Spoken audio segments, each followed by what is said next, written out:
गोबाव समनि उनाव बिटिसिआव गोदानै मोनसे सिनेमा हल मोजां मोनसे बर' सावथुननि जायगा मोननो थांगासिनो दं मा मेसेज होनो सानो रायजोआव? जोङो थांनाय बोसोराव साननाय जादोंमोन नाथाय देग्लाय बोसोराव बेखौ मावफुंबाय। जोंनि बर' माहारिनिफ्राय माखासे आगोलनिबो गागि माखासे जोंहा फावगिरिफोर दङ, एक्टर एक्ट्रिसफोर दङ आरो गोबां क्रिएटिभ माखासे सुबुंफोर सोरजिलु आखुनि सुबुंफोर दङ। दा बिथांमोना बायदिसिना जेंनानि गेजेरजोंबो माहारिनि हारिमु बिथिंखौ जौगाहोनो थाखाय आरो माहारिनि मानसिफोरनो मोजां मेसेज होनो थाखाय गोबां फिल्म बिथांमोना बर'नो, नाथाय गोबां जाहोनाव बिथांमोना लस जानो गोनां जायो मानोना जोंहा सिनेमा हल गैया।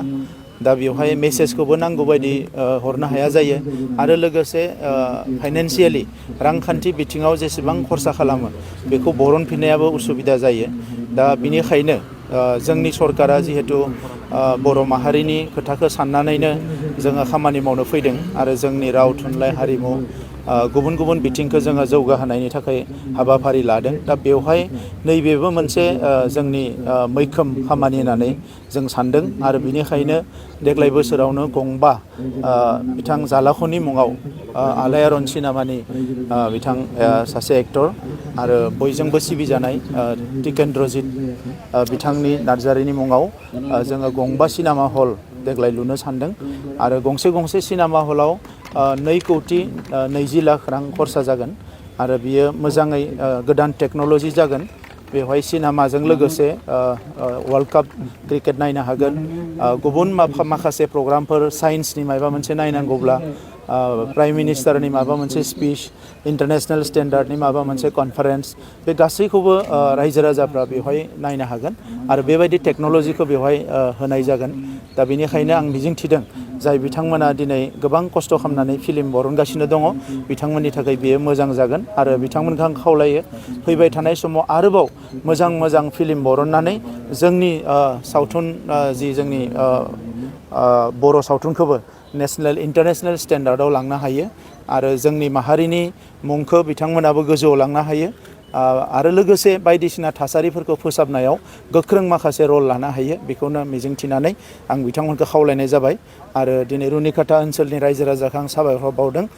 गिबिसिनाव बिथांमोना हाखौ बरननानै होबाय आरो थाबैनो जों हाखौ मोननायलाय दिनै अन्थाइ खाम्फाबो गायसननो हाबाय।